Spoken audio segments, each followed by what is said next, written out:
How many course of action you want to take and recommend?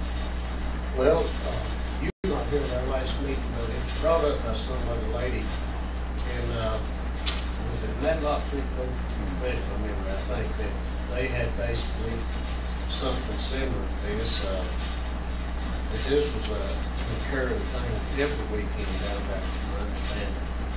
And they would be people till all hours in the night playing music extremely loud. I made maybe a comment to something like this.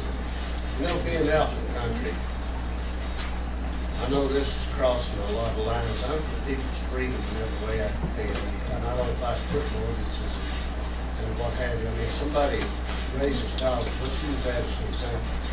Dogs being out in the country, they're going to be barking. What about if you're trying to place some kind of noise ordinance and somebody's got cattle out there every morning about daylight and milking time, you can hear it for a half a mile. But just, I don't know. I have talked to so many people who has had a problem with people just deliberately playing music all night long. More than this, people can't sleep and everything else. And I mean, I would be willing to look at something, and Commissioner Tate talked about taking this before the planning board and looking into what we could do and what have you. So I've had several instances brought to my attention as well. I think just in looking into it, discussion with Chester a little bit, the past couple of years, probably get into just what you just said. What's noise to one is music to another's ear. I understand With cattle, am I right, Robbie? I don't know how you address that. But what do you call noise? What may be a noise to call her? noise something that bothers me. And I respectfully and I respect that, but what somebody else calls noise may not be noise at all.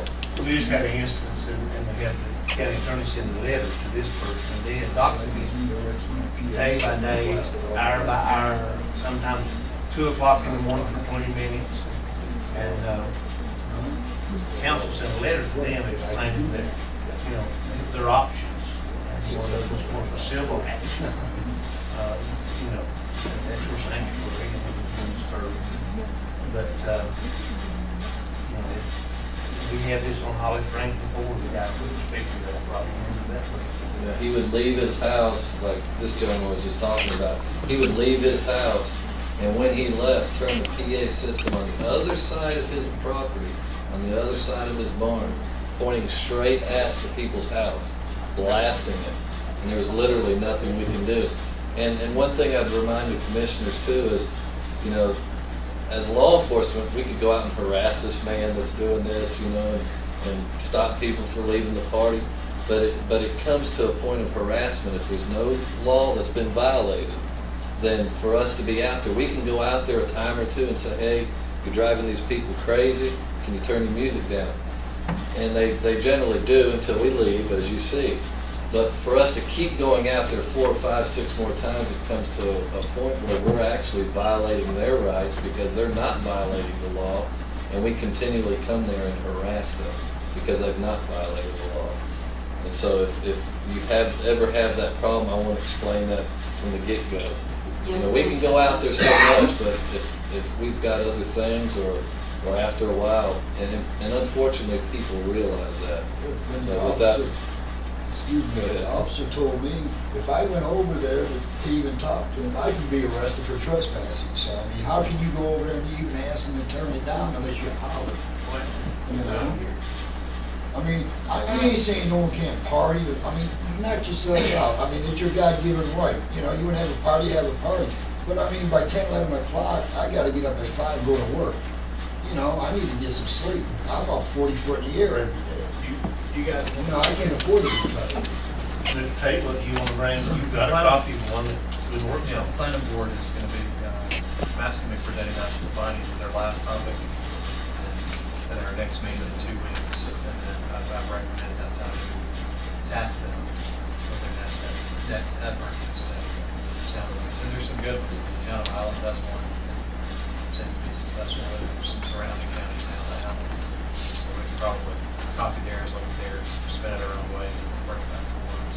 And I have a Great Dane, and when he gets up for work, we let her out in the morning, and when she starts barking, I bring her back in, and she has to stay in because I know I've got neighbors that are sleeping at that time in the morning. I don't try to be rude to my neighbors. I try to think about them. Now, these Hispanics have got like 10 dogs, and they let them run loose. And me, I've called John Hook repeatedly, and he's had to come out and deal with these people because they blinded my bull mastiff. And that's a $500 dog down the drain because he can't see it. Because their pit bull attacked him through the fence. And I'm getting sick and tired of these people. I think we understand, I think all the sympathize. It's not and do racial there's a thing, but there's a difference in harassing noise and incidental noise. And I think that's where we got to be careful that we don't impose on people personal rights to express themselves, to have cattle, to have dogs. We got to be careful how we. a guy had cattle behind me, and I thought it was neat when we moved down here to hear them every morning and every afternoon. I thought that was cool. And the guy up the road had horses. Another guy had goats. That was a big thing for us city Let me folks. just hold what is in. At this point, I think we don't have anything in front of us to pass. There's no law we can put in effect now. But Commissioner Tate, he's our liaison to the planning board.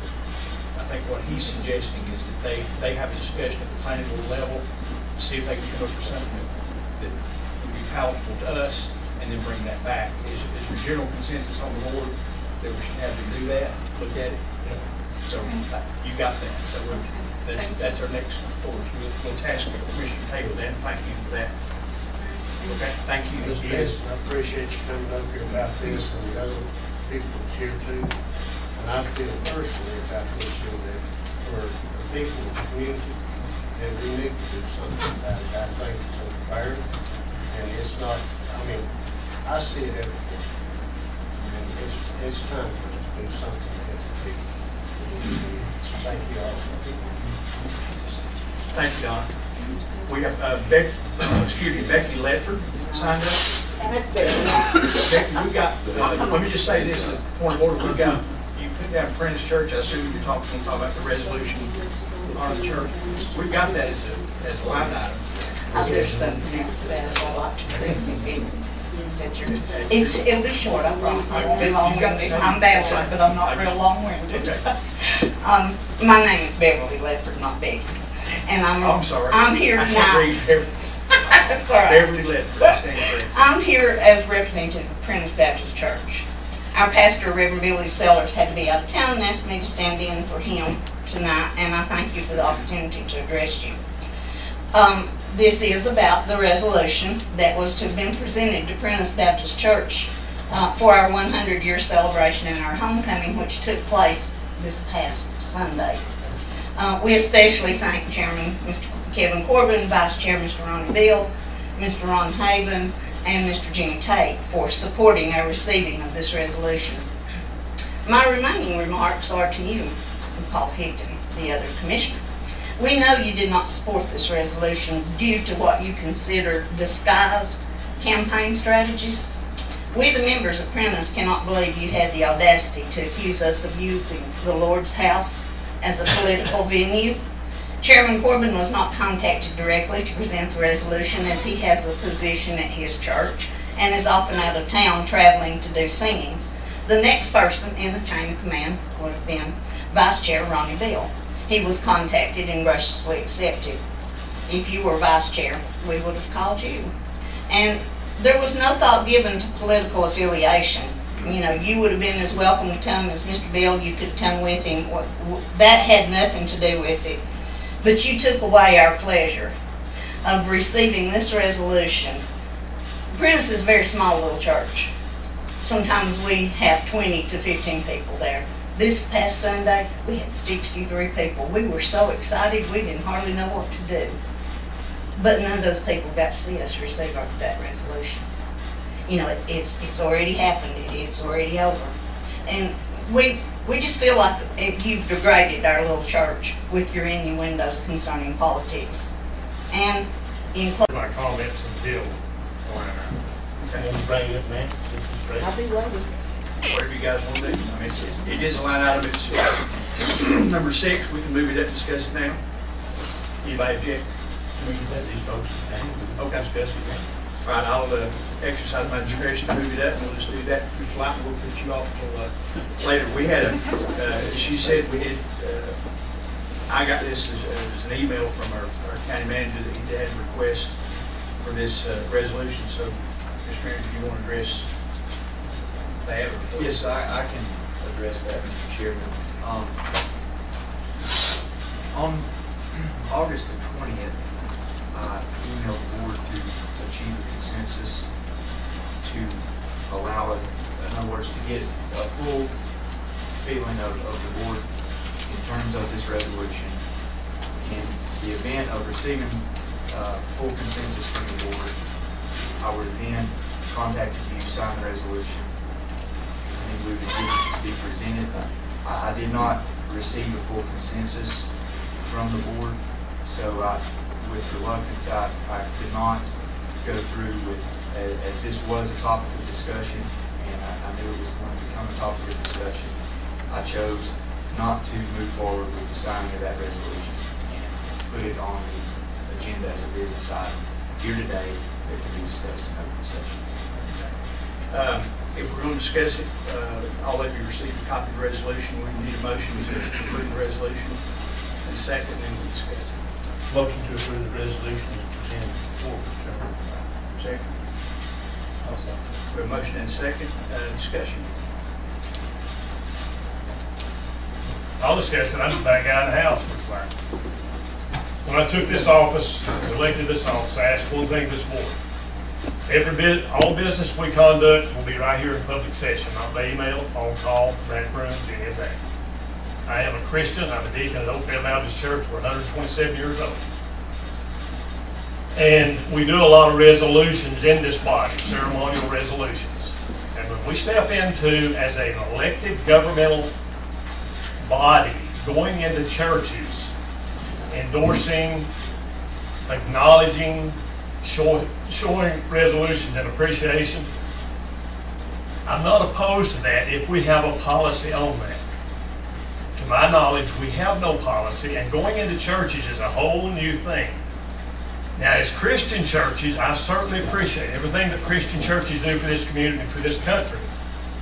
But once we set a precedent of going into only Christian churches, what happens when a non-Christian body requests our blessings? I'm not willing to bless a non-Christian body. And being a deacon of my local church, I don't want any elected governmental body coming into our church for any reason. And when this country was founded, there was a thing built, and you all know much better than I do, consider the wall, to keep the government out of the churches, but not keep the churches out of government. And I think when we, as Christian churches, open our doors for the blessings of mankind or an elected governmental agency, I think we've overstepped it a little bit. God will do the judging of our churches and our effectiveness. But to request, and my email, my response to the county manager was in no way directed at the parishioners at Prentice Baptist Church. In no way was I implying that you all were using this as a political tool. I felt that there were members on this board that might be using it as a political tool, but in no way was I implying any disgrace to Prentice Baptist Church. Give us a policy of how we acknowledge Christian or religious functions. I'm not going to endorse a non-Christian organization. And I don't know, we'll look to our legal counsel, but how would we draft a policy on acknowledging Christian bodies and excluding non-Christian bodies?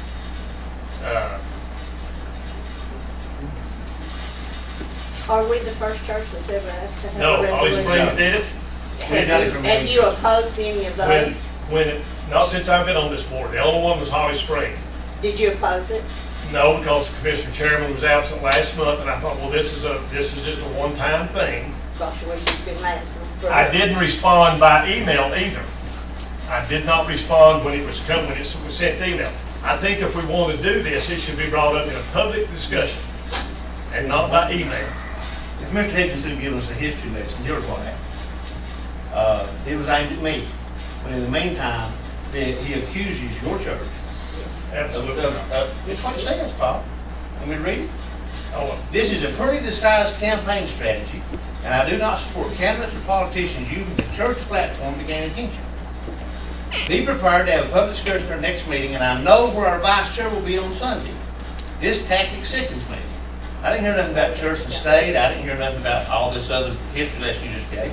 This was aimed strictly at me and Prentice Church, about me being not on see it. Prentice And I was Baptist Church asked, name on there. I let you speak, and I was asked independently to come and speak. Didn't think nothing about it. And you'd have been amongst about 45 Republicans. Huh? You'd have been amongst about 45 Republicans Well, out of that 60 And hours. that never crossed my mind. Well, I know, but I'm just saying, But- if it's a political thing. But that's where, Mr. Chairman, I'm not and so that's what it's all. This ain't nothing about church and state and right and wrong and churches getting resolution. Don't be misled. It's strictly politics. You can disguise it whichever way you want to disguise it. Prentice Baptist Church asked for a resolution to be done, and as their 100th year anniversary, Holly Springs had just asked the same thing. Gary Holland, who is with the Baptist Men's Association, he has, of all these churches, there are several older churches coming up, Baptist churches especially. So we can talk about whatever it was, but I can say to the members of the church, based on your pastor, that I can't apologize for other actions. But you see the majority of this board and where they stand and how we support the resolutions that for the 100th year, what you've done for the community for 100 years. And it is appreciated. So that's what it is. So you can be misled by many things, but don't be misled what this is all about. What do we do for non-Christian organizations? What's the blessing Then of you this can board? vote no. Yeah, and let me, Chairman, let me address just, I've dealt with this on the school board for many years, studied this, and I understand what you're saying, Paul. Separation of church and state, I think you have to be careful on the other end of that. When we got into that with our school buildings, if we give an example, if we allow a civic group, community club, Boy Scouts, any group like that to use, say, the Fine Arts Center, then you can't keep a religious group from doing that. We dealt with that many times. Any religious group. And I agree it could be a religious group I don't agree with. But that's the way those laws are.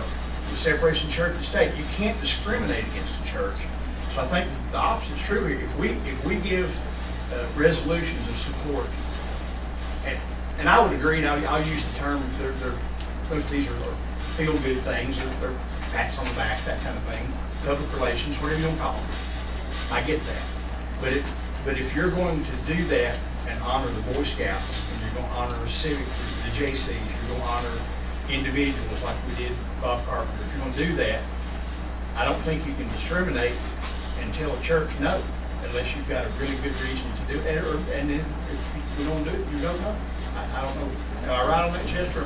Well, I think you could potentially pass a resolution if it was worded in such a way that someone might potentially argue that you are violating the establishment clause of the United States. Correct. You can't do that. If it was so strong in language, you could potentially have somebody arguing that you violated the establishment clause.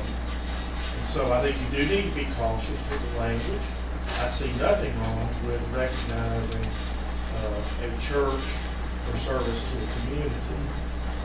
But you do need to be extremely careful that the language does not rise to the level that you are giving official sanction or recognition or encouraging.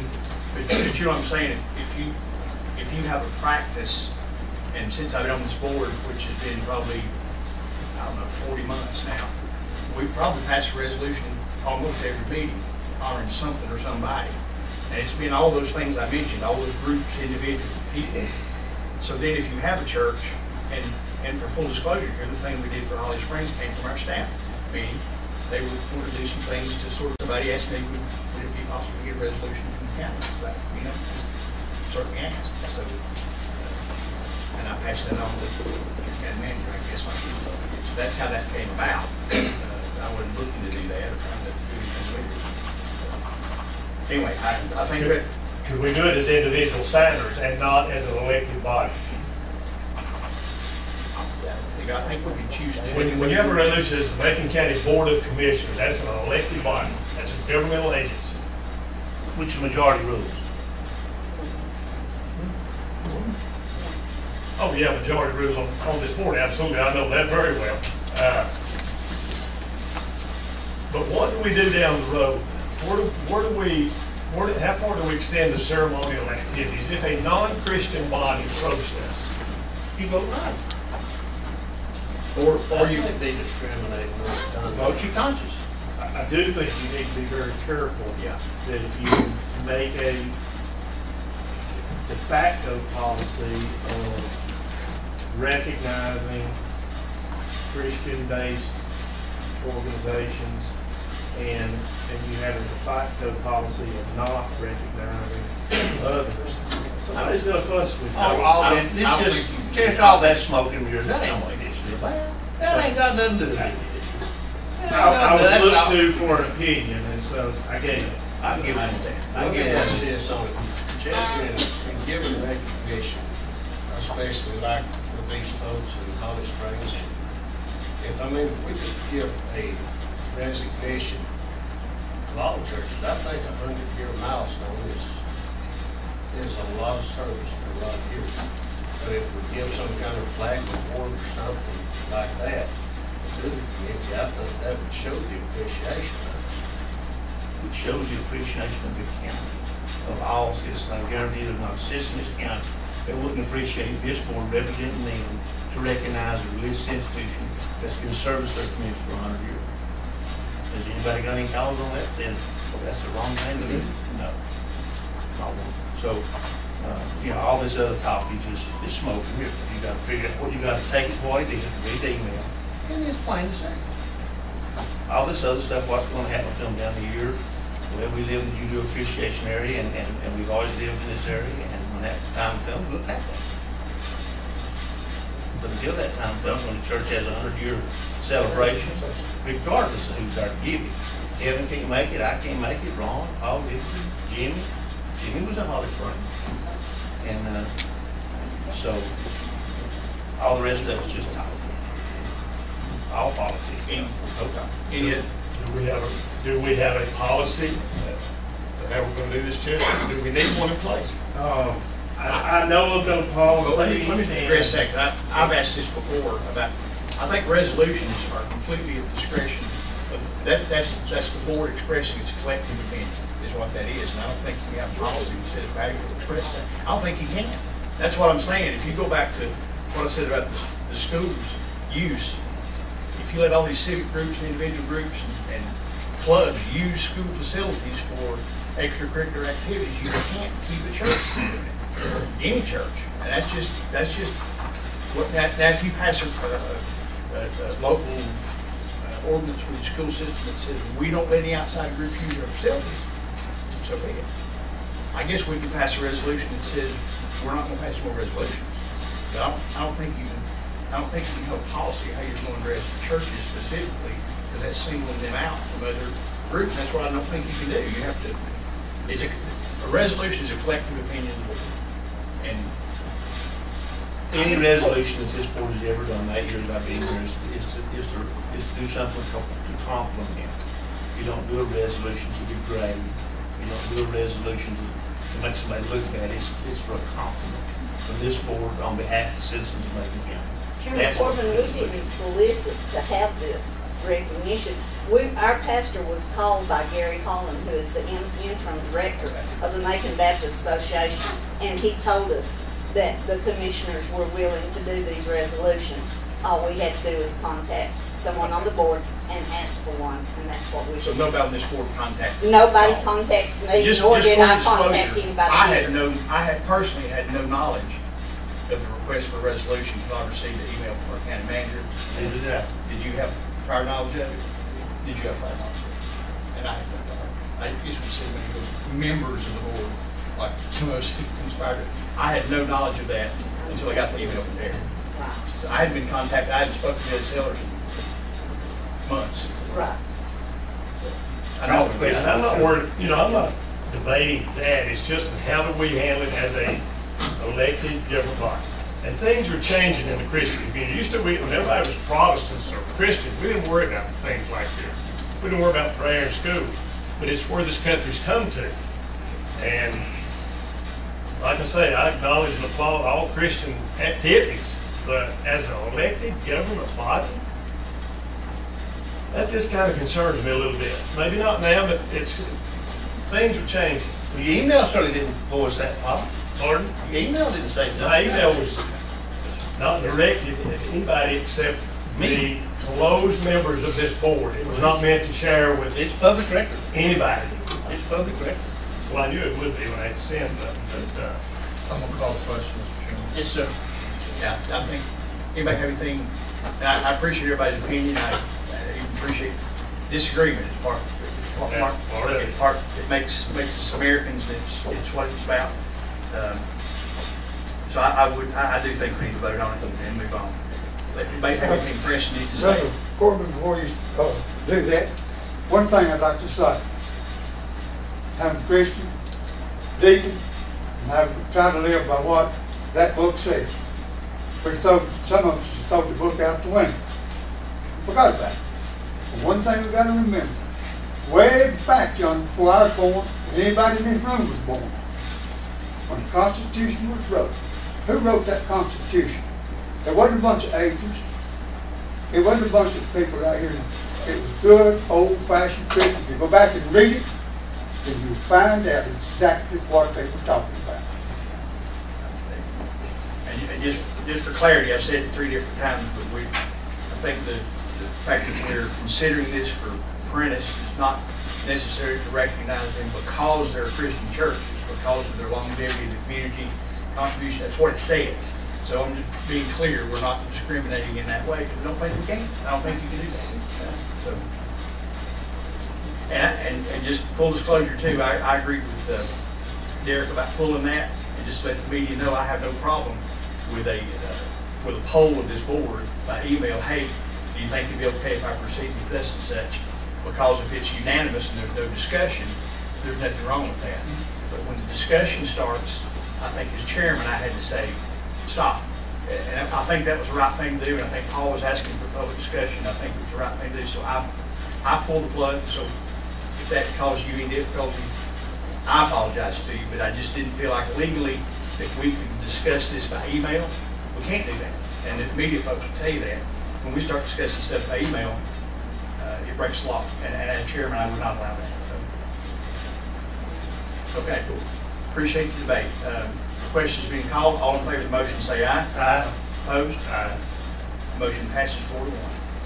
Thank you. And thank you folks for being here. If you want to stay, you can. If you want to leave, I understand. We have tax releases from Richard Lockner. Richard, sorry for bumping you down the agenda. You work for us, so.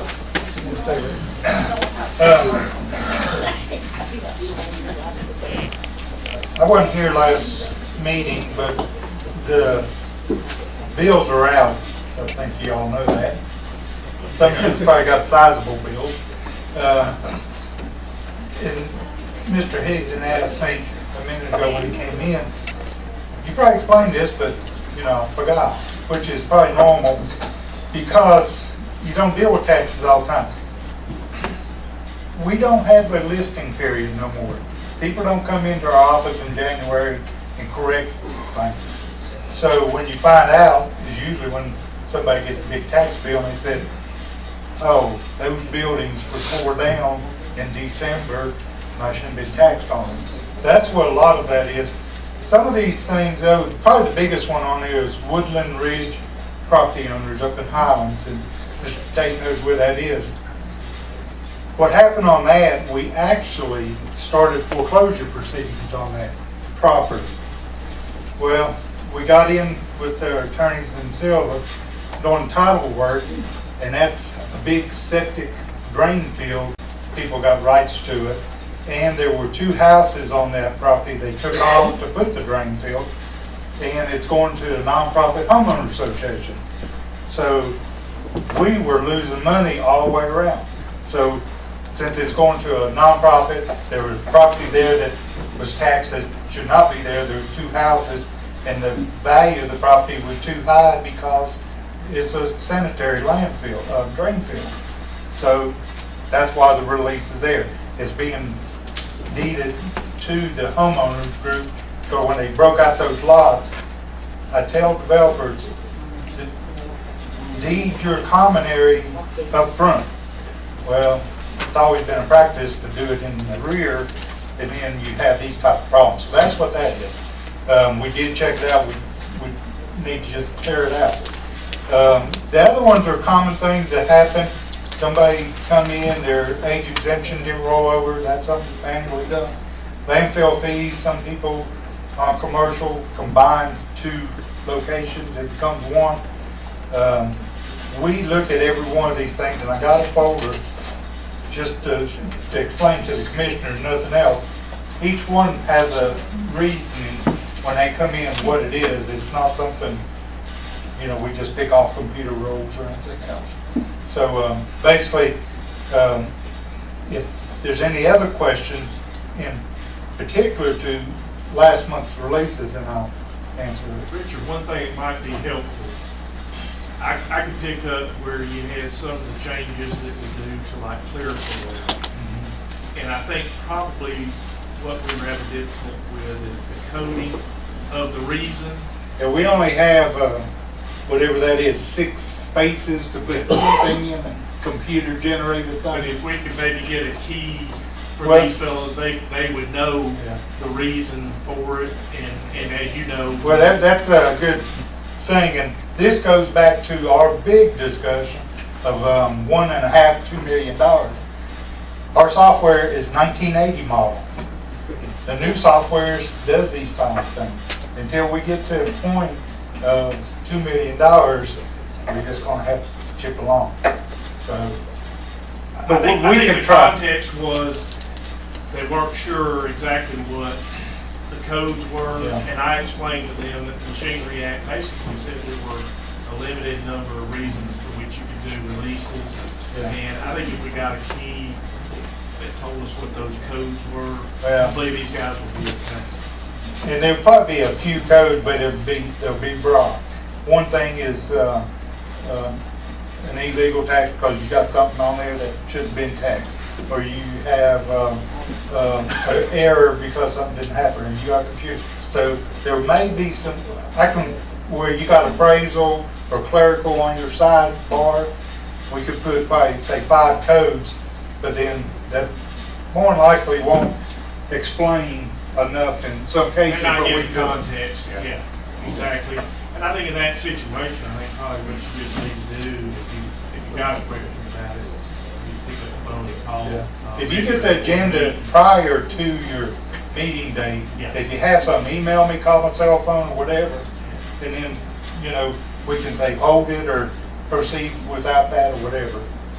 But we'll try to improve the coding somehow, but that is a software problem. But just to sit down, go in and sit down with Richard for an hour and look at some of these, each one by one. A lot of us have had the opportunity to be on the Board of Equalization reviews, but if you ever get a chance to do that. Oh, yeah, there's one coming up. But, you know, it's, and the new software was, you know, in some of the counties that have it, and Richard knows some of them does. Would be wonderful. But when you handle this many, and really for the ones we handle and for what we get, the percentages are pretty low. It's extremely low, and you try to get everything perfect, but there's just too many variables, too many software talking with each other. I mean, we don't have one software that goes all the way through. To give you an idea, the GIS that you use on the mapping and all that, everybody thinks that's one program. That's reading from many fields, then we composite into what you see. So if one thing's kind of out of whack, it throws other things out. But it's still one of the best people. Yeah, our staff, Andy and all them, everybody tries to work real hard with what we have to work with, and at a reasonable price. But that report that Richard generates, it's not something that's just printed off of the computer. It's a result of that thought process that he was talking about. There's a, in a sense, sort of a file on each one. We have a file. And I wasn't questioning, Yeah. I wasn't questioning validity, so I just asked everybody on the board, nobody knew. Well, like I said, it's complicated. It don't come up as much. In July, August is always the largest release month. Didn't get to December when more bills come That's the reason I was in. We're going to approve this and we can go to another. You satisfied my, Another question. everybody else too. Okay. So, what action do you I need? need approval of these releases. Motion to approve the tax release as presented. Okay, so second, got a motion and a second, any discussion? Hearing none, all in favor say aye. Aye. Opposed, that motion passes. You've been asked about the reval, give us. Okay, I'm gonna hand you one thing out, because this goes along with what we just talked about. There's a summary on the back, you don't have to read. The important item is this little chart. And it looks like I've really done my work, but I'm not gonna take credit for this. Teresa and my office and Margaret Perry are the ones that stay on top of delinquent taxes quite a bit. Since we knew Mr. Jones was tied up with a lot of things, we got the attorney over in Silva. And right now, just for a few months working, we brought in $94,000 in back taxes. Our fees charged was $7,600. Of those $7,600, we'll get $5,000 back in fees that the taxpayer has to pay. So for the grand total of $2,600, we got in $94,000 taxes. And I was telling Ms. Hall earlier in the day, this past fiscal year, we collected over $730,000 in back taxes during the year. So Is that a record? do what? Is that a record? For us, I mean, it goes up and down, but we really know it's hard times and that. And we work with people, and people of all income levels have been, working, trying to keep the liability of their taxes down, but that is the most we've ever collected. So things are working. We are trying to do that. On top of that, we're going to revow. I was in Mr. Tate's neighborhood yesterday up in Highlands, in Horse Cove, Clear Creek, and downtown. Those are the sections that we are finishing up. It's the Highlands district. We saved Franklin and Highlands for last because that's where most of the things start moving again when the economy starts picking up a little bit. It's picking up a little bit in Highlands. So people are spending some money up there now. We should finish most of the field work by the end of September, mid of October. Do our final cleanup towards the end of the year, and should be ready by January. I don't want to project, but we are still looking at about $1.5 billion loss, maybe $2 billion, probably closer to $2.5 billion. What that means in tax rate, somewhere around 32 to 35 cents, depending where it is. Some things are going up, some aren't. I talked to Mr. Tate. Some of the sales we're seeing just are back scratching your head while they're doing that. I looked at a house yesterday. It's totally unlivable. The lot is about the size of this room, and they paid $250,000 for it, and they're going to put something else on it.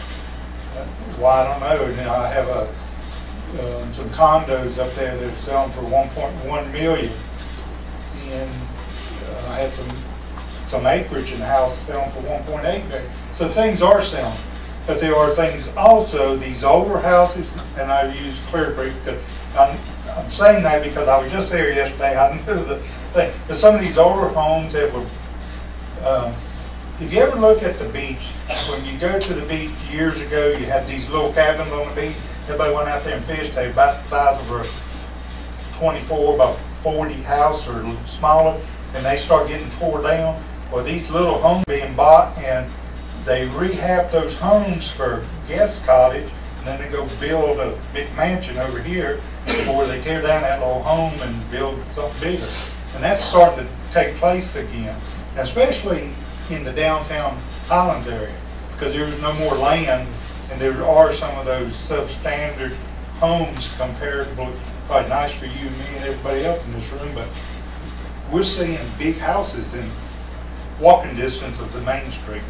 I think the Brysons have came out and said they're going to build a big thing on the corner up there. So there is money starting to be invested, but there's still a lot of disparity between what things are selling for. There's still a lot of foreclosures out there. There's still some people that have lost their jobs or relocated, and they're selling their houses short sale. So you got a very mixed market.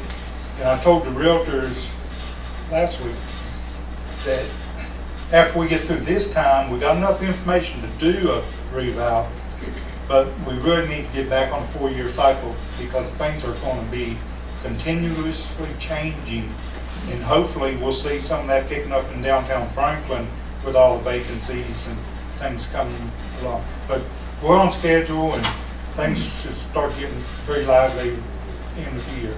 Any questions, Mr. Leitner, or comments? Thank you. I'd like you to sort of say this, you can maybe address it. Our local media, I have to say, did an excellent job of covering the reval. They've done several stories, radio, newspaper, explaining what reval is, going through this. I still have folks that'll say things like,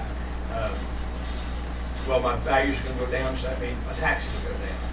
Or they'll say things like, well, we sure hope this isn't a way for you guys to increase taxes.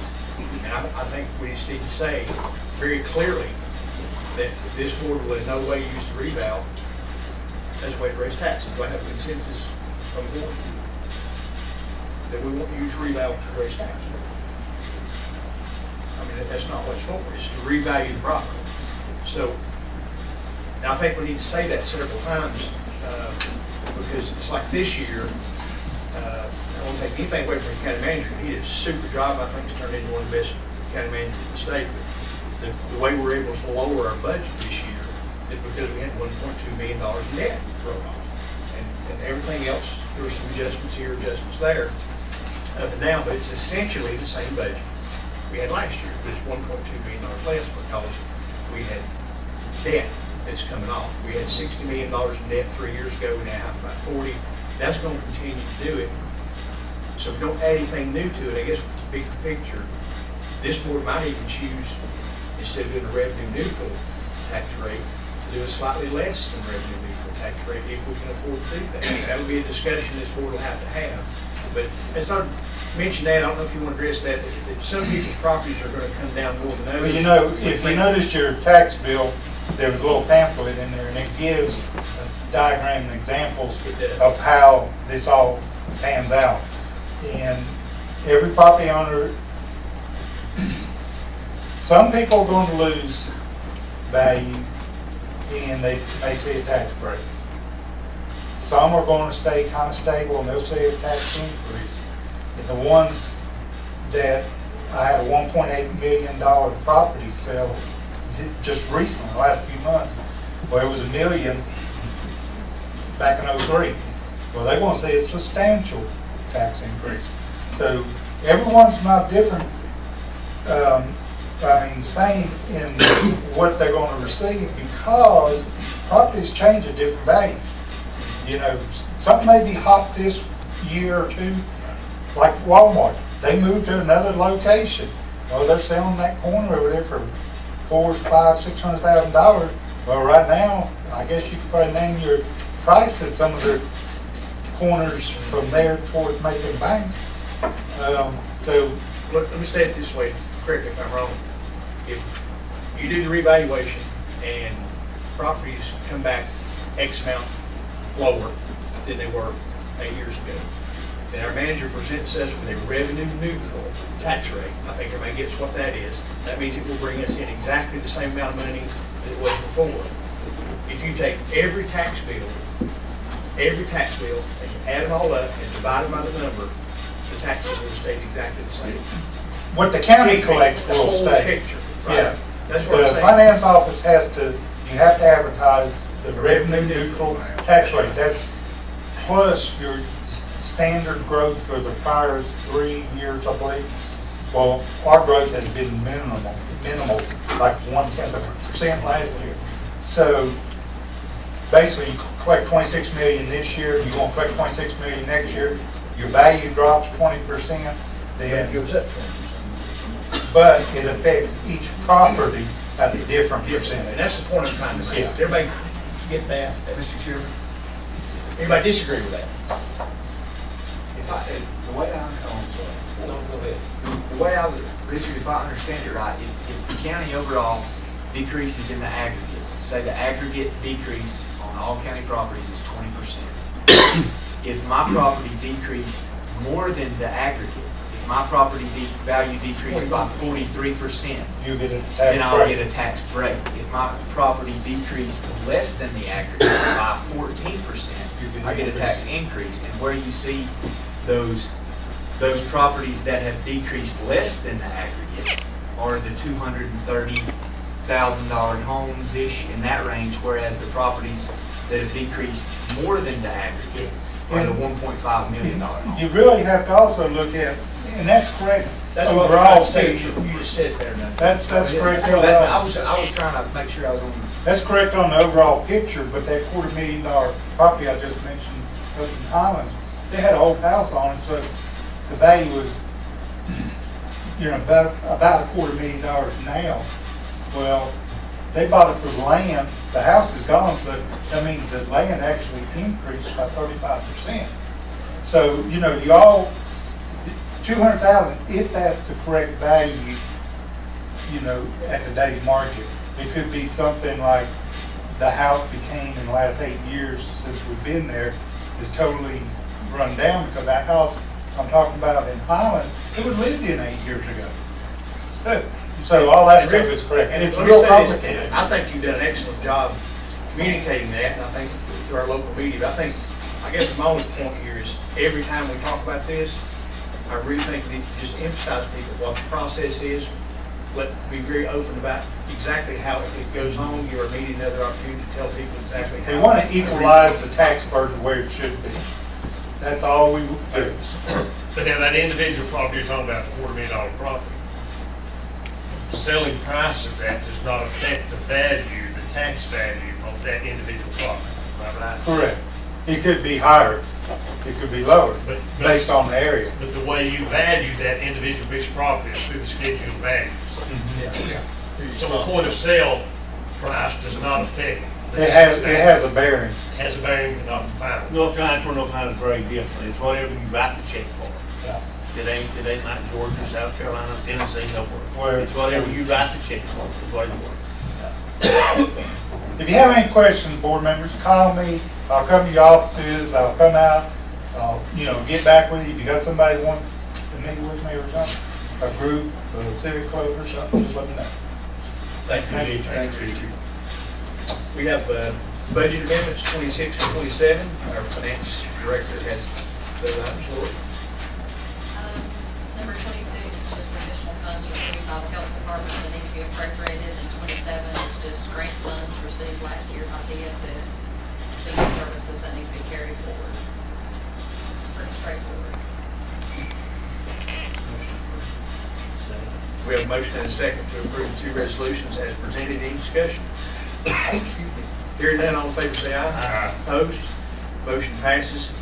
Insurance proceeds for Chaff property. County attorney. Just briefly, Jeanette Rice receives a loan from the CHAP grant back in September 2006 for replacement housing. You'll recall the CHAP tried to help people get housing that were displaced by some of the weather that we had here in the county. As part of that process, Macon County received a deed of trust on the property that was purchased for her housing. Under the deed of trust, the deed of trust is to be canceled by Macon County in 10 years if the conditions of the deed of trust were met by the borrower. The terms of the deed of deed of trust required Ms. Price to have insurance on her home, and she was to have Macon County named as an additional amount owed on the note or the obligation by Ms. Price was to be reduced 20% of the original on the day before the 6th anniversary, and then 20% each year thereafter. Now, the reason I give you that background is, unfortunately, Ms. Price experienced a fire loss, okay? And it was a total loss out there. She fortunately had fire insurance, and the fire insurance paid out the limits of the policy.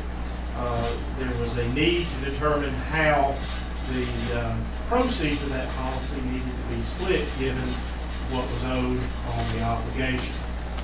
Under the terms of that document, 40% of it was presumed to have been paid, 60% still owed.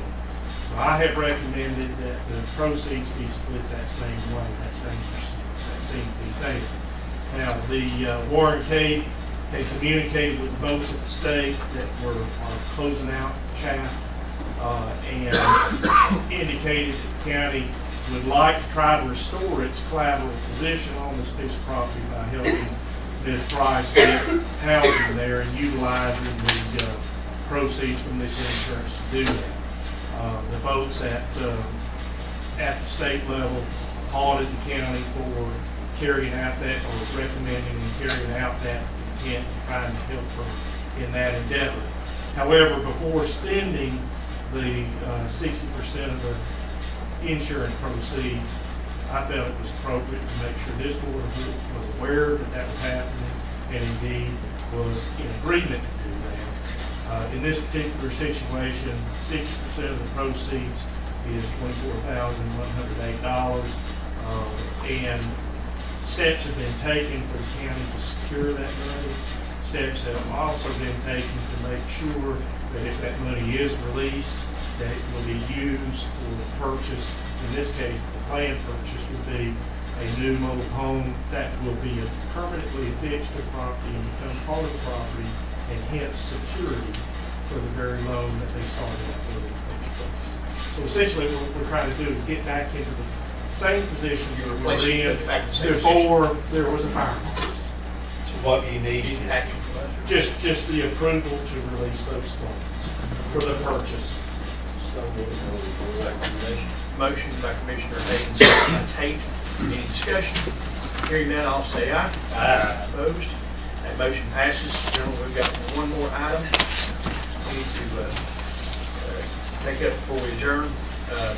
As you know, we've encouraged, and I've encouraged our county manager to come to us, if not every meeting, every so often, and give us an update on the Parker Meadows project. So he mentioned to me that he would like to do that tonight, and so we put that on the agenda. So Eric, can you give us a brief update where we are? Yes, sir. Thank you, Mr. Chairman. Yes, sir. And board, appreciate it, the opportunity to fill you in on this project. I was out there today, and it's starting to take shape, and you can see the outlines of the fields, and it's just got a lot going on out there, and that project is moving along smoothly, and we're still on the anticipated completion date. The grading, we expect to wrap up by 1st of October, and at that time, building construction, we expect to begin. At the time we start constructing the buildings in early October, we're also going to begin with the installation of some of the lighting, as well as the water and sewer infrastructure on the site. It's been very widely publicized that there was a grave site uncovered at the Parker Meadows Recreation Facility, and we have had to move the location of the fields regarding that grave site, and taking every attempt in working alongside the Eastern Band to preserve that grave site. We have been able to rotate those fields, and at the end of the day, we're going to have the same paved ball field recreation facility that was promised to the citizens of Macon County at the onset of this project. So while that was a hurdle, that is a hurdle that we're still jumping over, and we expect to get through that very soon. Yeah, I think it's been reported, but just so everybody understands, the grave was in the middle, it was in the corner of right field of one of the fields, and by basically spinning the wheels like the fields around like a pinwheel. The grave is now located between, in the area between two fields. So it's still there, and the fields are still there. It's just the fields has been spun, what, 80 feet, 60 feet, I don't know. 80 feet. Yes, sir, and in rotating those, we made some adjustments to the road coming into the facility as well as some parking lots. And in rotating those fields, we did have to shift some of the other fields as well. So all in all, it worked out, and we're moving through that process right now and continue to be in discussions with the Eastern Band. As the grading continues at this point, if you'll look, before Matt's provided us with a map, and glad, first of all, and I'd like to recognize Mr. Paul Webb that's here tonight with TRC. He was notified that by me that I'd like for him to come to answer any questions this board might have. Notified him yesterday, and he's gotten here, and just real glad that he could make it here tonight. We're approaching the second clover leaf here. If you'll look, that is the Little League fields 5, 6, 7, and 8. And as we get into that, the glasses. Yeah, I know it's small, guys. Did y'all get that? I don't have it. I apologize. You got that? You got one? I was supposed to look over here when you took it. Oh, I stole Ron's. Yeah, I forgot about that. Look at it too. But as we approach this second clover leaf, the fields that you'll see there are 5, 6, 7, and 8. And if you'll look closest to Maxwell Home Road, fields 6 and 7 lie in this area. And if you'll recall, prior to site construction, TRC came out, took a look at the property, did some testing, and their test revealed 4 archaeological sites that were present on the property. 31 MA 752, that was the archaeological site that impacted the fields that we're discussing the grave site. And in that area, of course, that grave site was found. Now, as we move into the second archaeological site that will impact fields 6 and 7, what we have is in discussions with our engineer and our grading contractor, we need to cut approximately 6 feet in an area 120 feet by 40 feet that's inside that archaeological site. And in doing that, I've been in discussions with Mr. Webb with TRC, and he can speak to that more here in a second.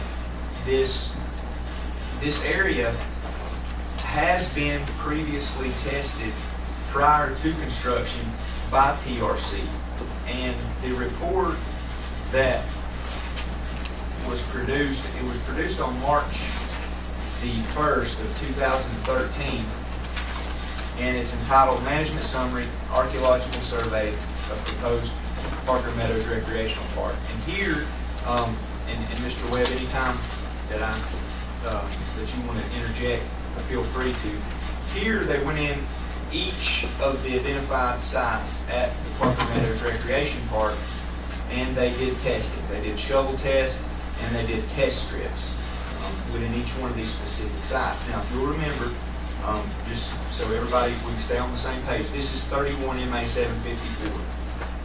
Within this particular site that we're moving into now, and need to cut that 6 foot out of that 120 foot by 40 foot area, there were 4 test strips mechanically taken from that site.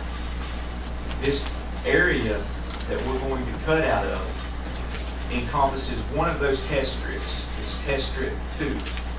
And in this report, strip blocks, it says no cultural features were uncovered in strip blocks 1, 2, or 4, while a significant pit feature was found in strip block 3. So we are optimistic that, you know, this site, 120 foot to 40 by 40 foot, when you take it into consideration with the entire 31 MA 754, it contains one of the test strips that no cultural features were found in. So we are optimistic about that. And the reason I asked Mr. Webb to come here tonight and some of the things we've discussed that per our memorandum of understanding that we entered, and if you'll recall, this memorandum of understanding is the memorandum of understanding. Now currently, as it stands, if you will look, and I apologize, I'd emailed out a copy of the MOU prior to the meeting, but in Appendix A, it states that, and Appendix A applies to when we're excavating in these sites, the 31 MA 752, 754, whatever it may be. Site preservation measures are listed in this memorandum of understanding. And number 5, if any grading or other disturbance that might extend beneath the plow zone is proposed within or within 10 meters of the defined sites, those areas will be subjected to additional archaeological investigations prior to the grading or disturbance, and the grading or disturbance will be monitored by an archaeologist. And basically what I've done is I've just asked Mr. Webb to take a look, because this encompasses one of those mechanical, one of the strip that was mechanically done in 2013, and no cultural features were found within that mechanical strip. I requested that we that if there's any way that we could grade that portion right there that we need to and be monitored, but have no additional monitoring. And when I say monitoring versus additional monitoring, if you'll recall, this board set aside $15,000 to go toward archaeological monitoring at the Parker Meadows Recreation Facility. Now, when we start talking about other fieldwork analysis and reporting, aside from the monitoring, and I'll be discussing this later, such as we incurred in Site 31 MA 752. When the grave site was uncovered, the additional fieldwork analysis and reporting at this point is projected by TRC not to exceed $47,790. But and that is because there is some lab work and testing that is still required in conjunction with the grave site that was uncovered. But up until this point, TRC, and Mr. Webb can speak to this, is here tonight, and I will be requesting for the board to authorize me to pay TRC $37,555.40 on top of and separate from the original $15,000 that was approved. And in looking at this and everything I've just said, as we move forward and as we recognize the fact that this area that we're cutting from is in an archaeological zone, and we've shown time and time again in our efforts with the Eastern Band, and as we continue to be in discussion with them and have been commended over and over again on how that we went above and beyond and taken all measures necessary to work with all agencies involved in this project. And I'm not asking to circumvent anything. I'm just asking if we could do the monitoring that within this as we excavate this 6 feet, because prior testing has been done and revealed no cultural features within this test strip, which is the only test strip that this grading will encompass.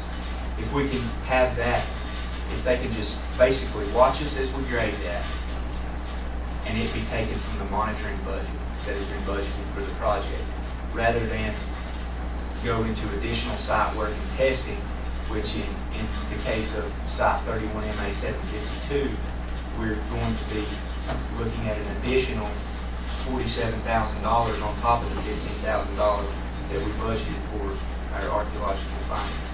And Mr. Webb, again, has been kind enough to come here tonight, and if you have any questions, I can attempt to answer them as best as I can, or defer them to Mr. Webb. But at the end of the day, the board action that I'm looking for here tonight with respect to Parker Meadows is to basically for the board to authorize an amount not to exceed $47,790 to be taken from contingency to pay for extra fieldwork, analysis, and reporting that was done in conjunction with the gravesite recovery in Site 31 MA 752. Now, you're authorizing that amount. I'm secondly asking you to authorize me to pay TRC the amount, which I previously mentioned, of $37,000. Mike, what did I just say? $37,555.40. And that will be the action that I request of the board right now. But moving forward, again, I would just like to say that we went above and beyond in every way we possibly can. And I would just like knowing that this particular portion of this archaeological site that we want to grade into, and it's going to be crucial to the project, because what this is going to do, if you can picture it, when you look at these fields, cutting this 6 feet, what that's going to do is, if say we have to leave it undisturbed, then that's going to mean that for that little portion, we're going to have to bring in 7 foot of field to bring everything up to grade. So to get these fields on grade and to get positive drainage away from home plate, we desperately need to cut into this archaeological site and remove 6 foot from it. And there again, this site has been tested before, and I'd like to reiterate that test strip number 2 is the portion, is the only test strip that was taken from this site that will be disturbed here. And in accordance, looking at the TRC report from March 1st, 2013, test strip 2 had no cultural findings. And, yes, sir. The contingency that you're referencing is The project. Yes, sir. From the Parker Meadows project contingency. Yes. We got some contingency that's in that budget. Derek, I'm going to ask you for, I'm not a by any means archaeologist, I'm not an engineer, but my degree and all my entire life background is in moving dirt. And speaking with a grader on site that did the golf course that was on this site prior to, I thought my understanding from him was that the majority of that corner was filled there. Well, I mean, I don't know for a fact, I didn't watch him move it in there, but is that? Well, that is in TRC's report.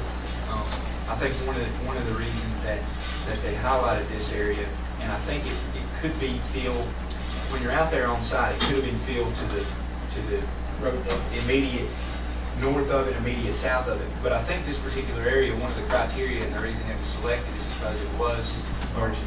There are no on the ground indications of fill. As we do shovel tests every 15 years apart. I can't rule out there's not some pockets of fill in there, but in general it's not characterized by fill. Because there was a tee box and angle and green that was built up. There certainly could be, if it's built up.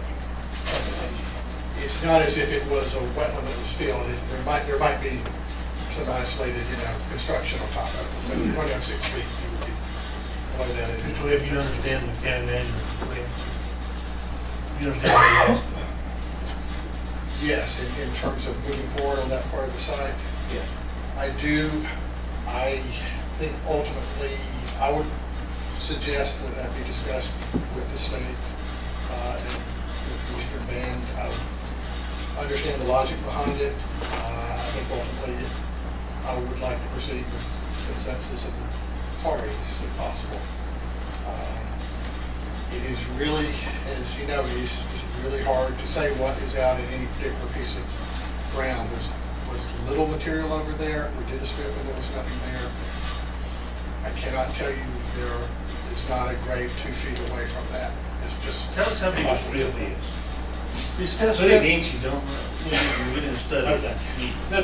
The test strips we did were with the backhoe, and they're probably about 3 feet wide, and I have to look at them after that. 10, 15 feet long. Strictly speaking, on sampling, it's a very small percentage of that area. So what if we went back in there and done longer strips? now before we got into something else. Would that come under your original MOU of the 15,000 original money? Yes, there was about $15,000 for a monitoring budget. We spent about 4 of that. We certainly could look at more of this. Finding graves the right way is sensitive enough. Finding graves during construction is worse. If we could look at that ahead of time, see what was there, and have the potential to back out if need be, or to make recommendations, it's certainly the safest approach. Yeah, that's. Where's that area at there? It's the closest to Maxwell Home Road. If you look at the fields that are closest to Maxwell Home Road here, it's the easternmost boundary, and it encompasses fields 6 and 7. It's hard to feel. Back to the grave site, and you hear a lot of stuff, and I've been out there a couple of times looking, and I've worked in soils for 40 years, wastewater and soil evaluation. And in looking at that, are you 100% confident? Well, number one, what artifacts have you found to reflect a burial site? We saw a human molar. We saw one tooth in place in the soil there. Was the soil in the drain field, in the actual septic drain field? We cleaned out, and I wish I brought an image. We cleaned out the disturbance. You can see the trench. We take the gravel out of it. We pulled that out, found a tooth while cleaning up the intact soil below it. So that tooth is in that soil below the disturbance. And how deep below the gravel was it? Not very, because we did not intentionally dig into it. So it's so very close. Because when you're digging, with a tractor or backhoe, you've got 4-inch teeth on it. Yeah, I totally understand what you're saying. We are pretty good at pulling out those disturbances, and I do. I've got a picture on my computer. I can pull it up later, maybe. But the other issue there is clearly, I don't know if you saw it when it was very clean, but there's clearly an oval pit there that had been dug and refilled.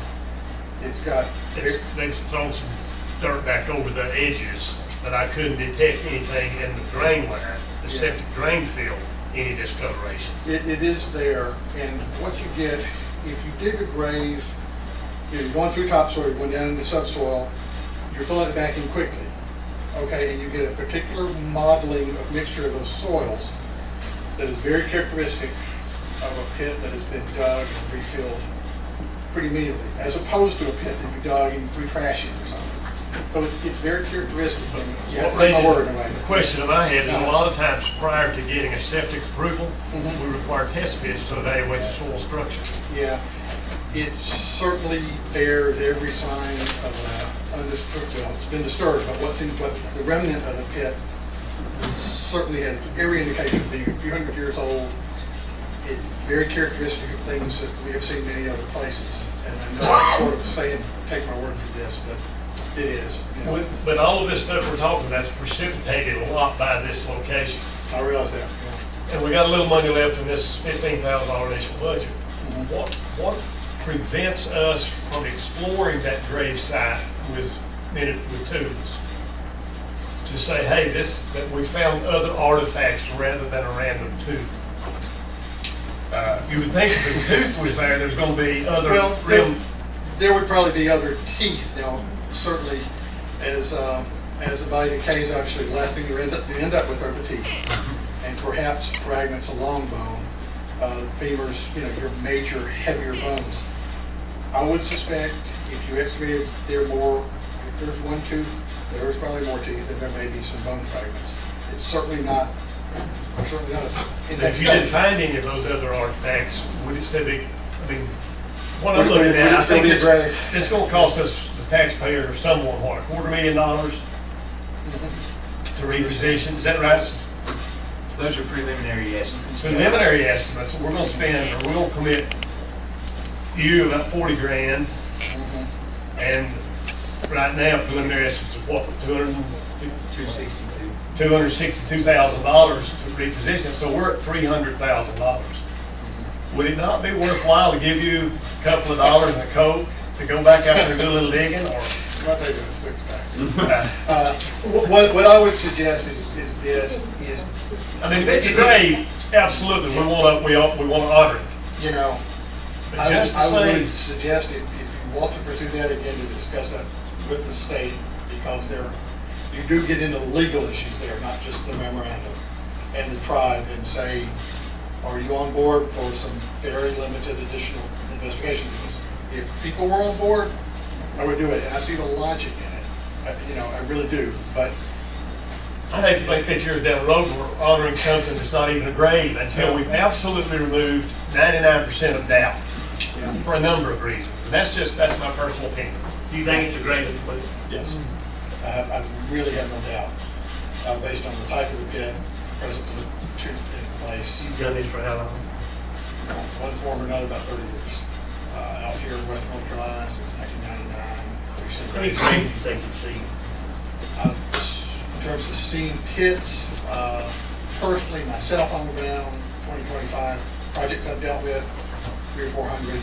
I probably excavated 10 or 15 myself right now. Pretty sure. And this is just serving it. I noticed you little 4 shovel pits on each side of it. There's 4 little excavated areas flanking the grave side. Yeah, I'm not sure exactly. I didn't know they're about that No, deep. Square or round? Square. There are some square historic posts Historic posts. out there. Yeah, I do have if there is time for it, I do have a map of what we found. We can put on the computer and I can show you. Well, I just, Yeah. a lot of people ask me about this, and we're basing all of this on, and I understand you're a professional, I'm not questioning that at all, But I understand where you're coming from, too. I mean, that's a lot of money. you know, I am confident of it. If you wanted to explore it further, I think it needs to be discussed with the other parties. But that is an option, exploring it. I think so. You know, I do not know where the state or the tribe would come down on that, but it would certainly be discussed. Seems to me like they want to, but beyond a reasonable doubt. I don't know. That's all I got to say. As we move forward, and, we're under a time constraint as we have to see these fields, and we have to get them set in place by a certain date. And we've got the grading contractors that have to be nearing some form of completion before our building contractors can come on and begin construction of the dugouts.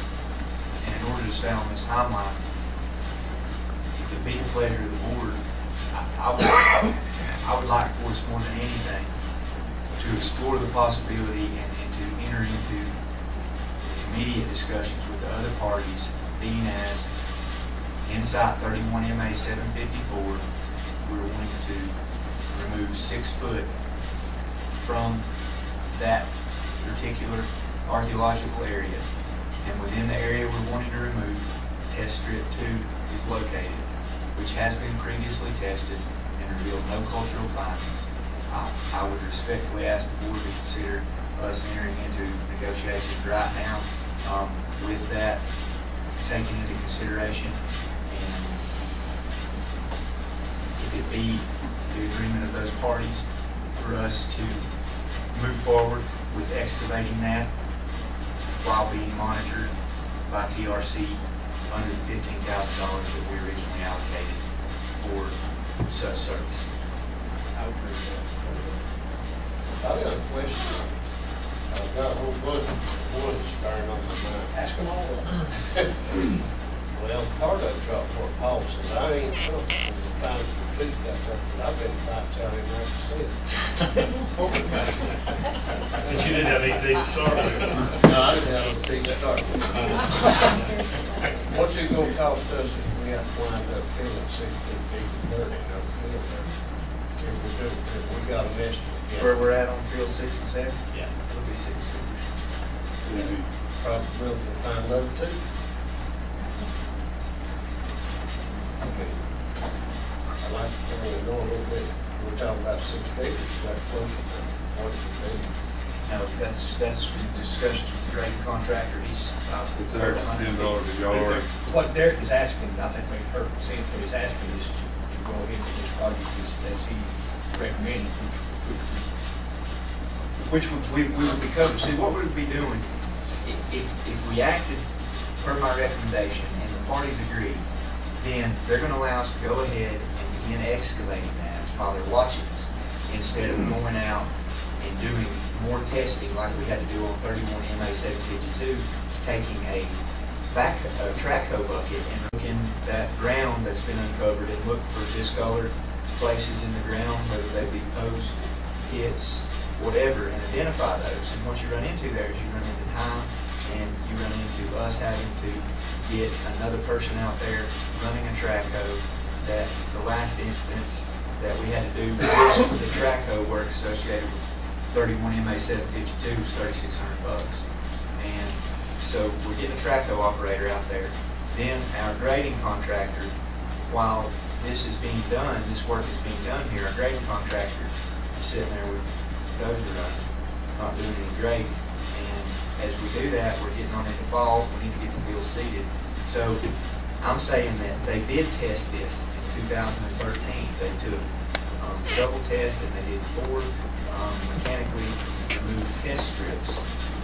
The portion that we're wanting to excavate only includes a single test strip, and within that test strip, no cultural artifacts were found. So if indeed the parties agree and we can go ahead and do it, then we're going to come under our monitoring requirement, where they're basically watching us excavate, rather than the additional field work, recovery, and archaeological things that they have to do like they did on this first site. I think what he's saying, if we proceed as he's recommended, he feels like there's a really good chance you're not going to have any additional cost. If we fill it, there's a 100% chance you're going to have additional cost. And if you hit something, then we stop, and the next option is to fill. And I'm not, or move it or whatever. I want to make it very clear that I'm not asking to bypass anything that we have agreed to in this memorandum of understanding, and I'm in no way trying to circumvent any regulation that we're governed by on this project. What I'm merely asking is to honor the March 1st, 2013, and acknowledge that this professional firm has went out there and has conducted testing on the site that we're wanting to grade into, and it revealed no artifacts. And with that knowledge, I'm not asking for us to do it unmonitored. I'm asking for us to do it monitored, rather than do it an inch at a time for the area of 120 square feet by 40 square feet. If it's monitored, if we have to go above and beyond, again, in this site, like we did on 31 MA 752, you got to look at it we can excavate about 200 yards a day. So 120 times 40, It'd be about 40. So they're 4,800. You're looking at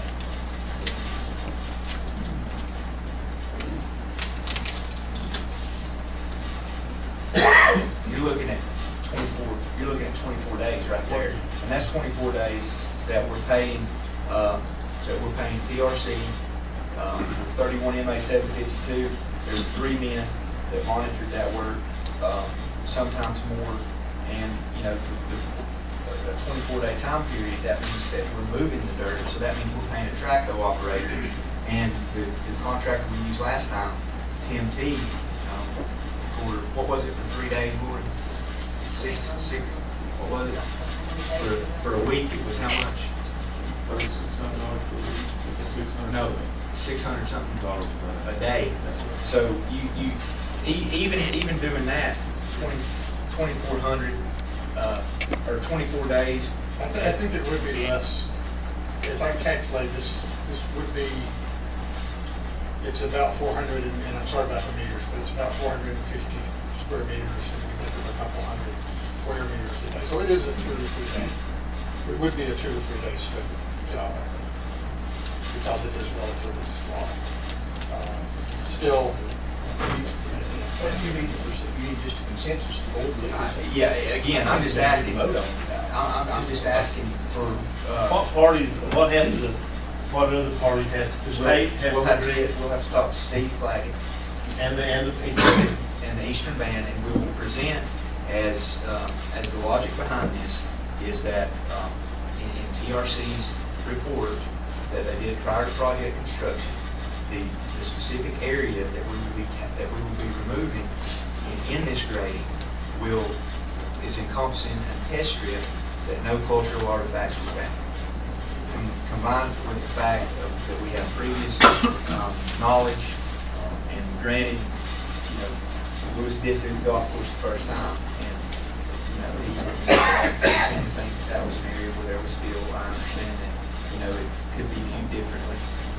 But taking all these factors into consideration, we still need to keep in mind, we're not asking for anybody to turn a blind eye. We're not asking to do this. It'll still be monitored. It will still be monitored. We're just asking to do it under the original monitoring requirements of our $15,000 contract, rather than separating it out like happened with 31 MA 752, and potentially, and getting a grading contract out here, having 4 to 5 people or 3 to 4, however many people are monitoring, with TRC being out here incurring those costs, just to try to minimize our costs and to try to continue moving forward this project as soon as possible, knowing that we are getting into the winter season. We need to seed it. We need to get finished. Great. If you're able to reach that consensus, that would require an amendment to the MOU, would it not? Yeah, it would require amendment to the MOU, because under the MOU, if you're excavating below the plow depth 20 centimeters, then the MOU indicates the same type of monitoring that was done on 31 MA 752. That having been said, I would recommend that if you're going to approve what he's proposing, that you likewise approve for the chairman and the county manager to enter into such agreement. So if you want a county manager. I would agree with that. And this is,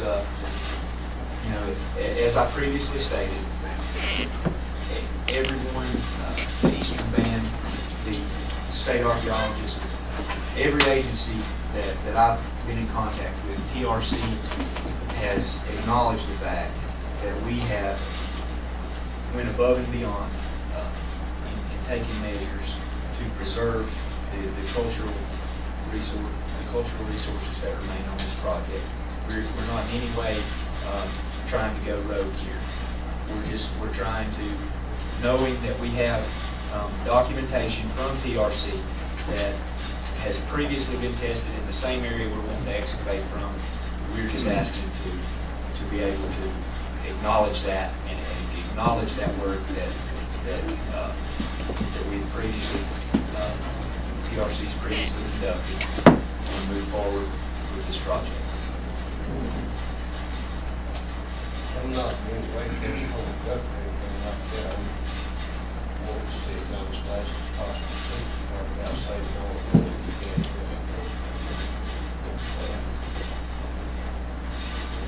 So we need to vote to do that.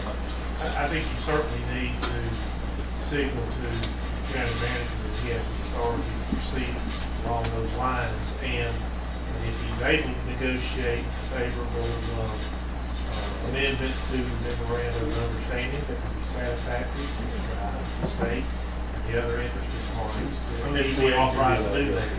Oh, yeah. Yeah, he's been great. That said, I would entertain a motion.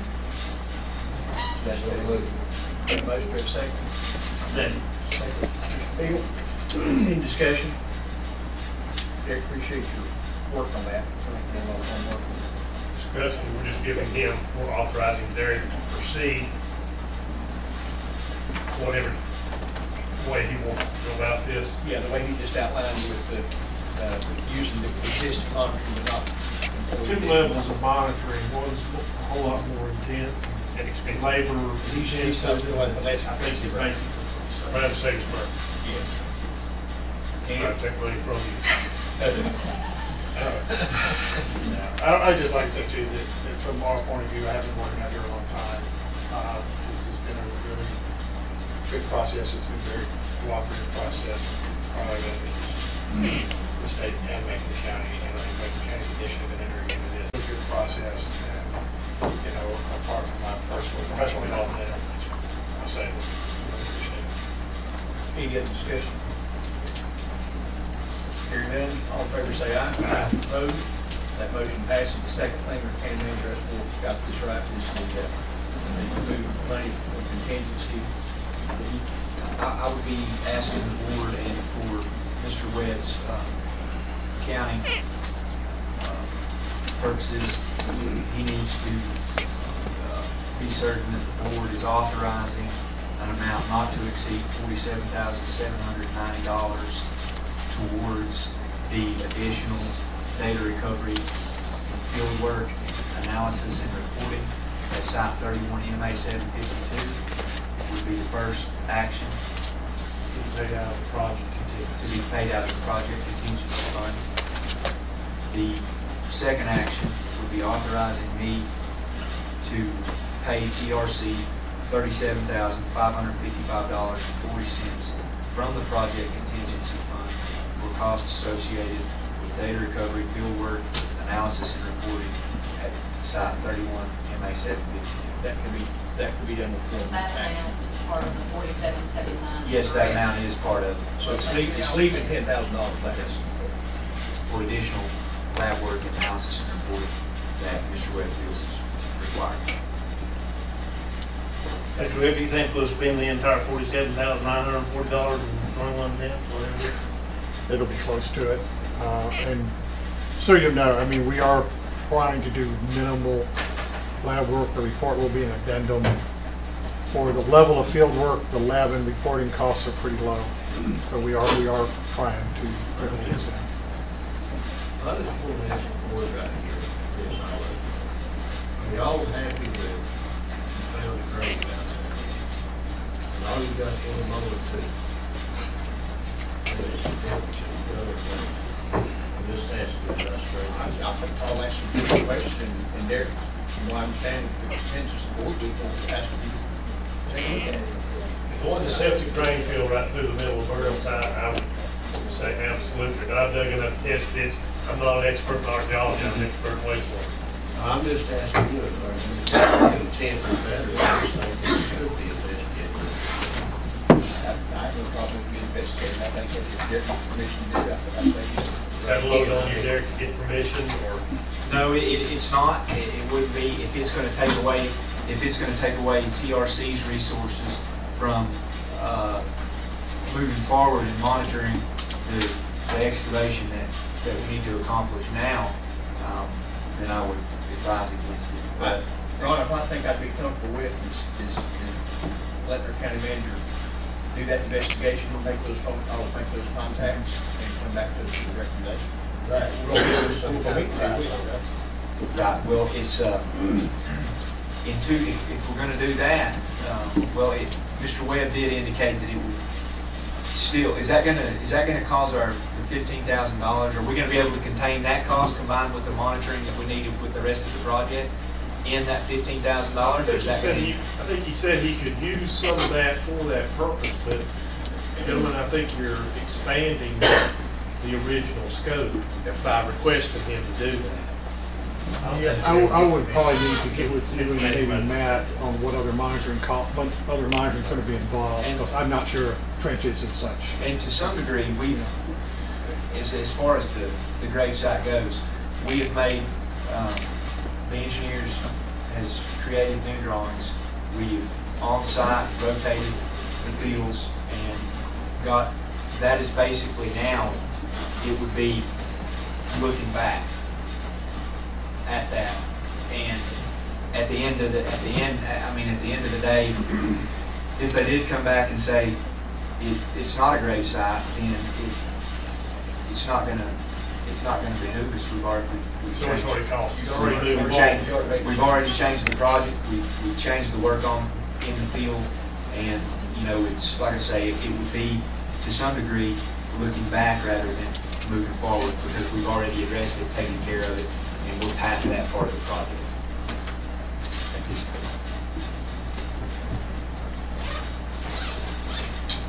But I'm certainly, as long as we stay within that 15,000, It don't cost us for anything for you to have that discussion, have a conversation, come back to us. and come back, because we can do that, you know, that's not, yeah, we can do that, yeah. How much does that cost, Paul? The field, to look at the grave some more, Yes. Couple thousand. $500, $1,000. I mean, it depends on the One thing that jumped, But let me ask you this, Derek, if that's done and indeed it turns out to be a really good expenditure of money, you in fact find something there that changes your present opinion, or you don't find something there that changes your present opinion, how far along are you with the change that's already been implemented? it's done.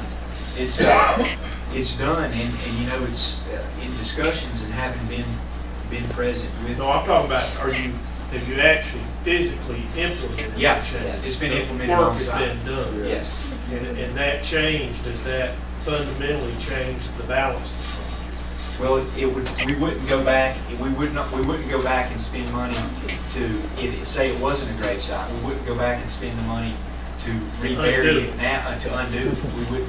That was my point. Right. Is that mound going to be between the fields? I mean, Yes. Is it gonna have a marker? Yeah, from what I understand in the negotiations that, Mr. Chairman, we're currently in negotiations, and, you know, in speaking with the tribe, it is their wishes for that grave site to remain undisturbed, and they are, it's looking right now like that they're very willing to preserve it. They want to do something to memorialize that, and that's, looks like that's the avenue that they're proceeding with right now. And in that same vein, and getting back to probing further into this grave site, you know, it was very clear in all discussions that I've been a part of with the tribe and the chief and members of the tribal council, members of the tribal planning board, they didn't want the grave touched whatsoever. And so I don't know how that TRC comes in, and, you know, if we, how do you address that if the Eastern Band says we don't want the grave disturbed? I would prefer not to do anything that didn't have consensus of all three parties.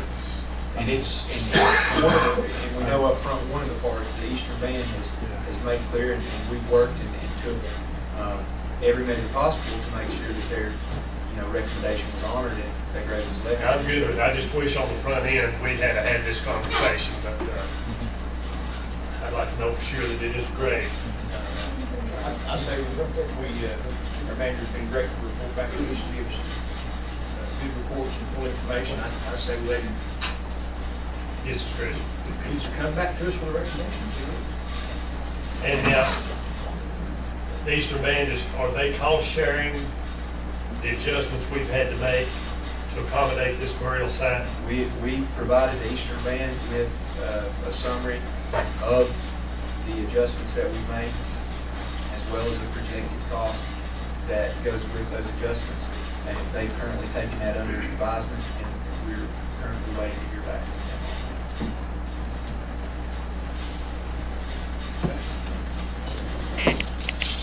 We were in the middle of discussing allocating the $47,000 out of contingency and authorizing Derek to pay the $37 and change. So the motion to do that would be in order. Do we have a motion second? No, we didn't. Okay. I think that was previous. Yeah. So we need a motion to proceed. So moved. Okay. We have a motion and a second. Now any discussion, more discussion. Again, this is to move money out of contingency. Of the project. Of the project. Not out of, getting on the, it's already been. And just as far as discussion, again, talking to the Eastern Band about some of the financial issues, at this point, we are still within budget on the project. Yes, sir. Any other discussion?